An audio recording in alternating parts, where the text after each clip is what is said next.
So how do you lock your diary app on the iPhone? And let's begin. If this is your first time on the Foxtecc, check out the rest of the videos and most definitely click the subscribe button because you don't want to miss videos like this one. So it doesn't even matter which type of diary app you are using. Most likely it's going to be the journal app from Apple officially. But the point is that you need to locate that icon on your home screen and hold it down on the icon for more options and buttons to appear.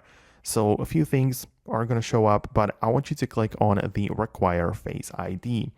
And that will then, as the name suggests, require you to scan your face in order to get inside of that application.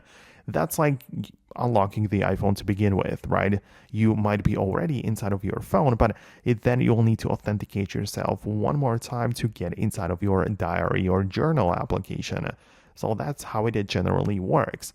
Keep in mind that it doesn't work differently for some third-party apps, and in fact, it is the very same process, even if you get like a third-party diary app. Because, for example, you don't have to be sticking with the Apple Journal app. You might be getting something else, like the Day One is a popular choice on the App Store. But the point is, what I'm trying to get to is that you will be able to lock the application exactly the same way to make sure that nobody can get inside and actually like read your notes or whatever is in there, right? So let me know in the comments below if you managed to do it successfully on your device.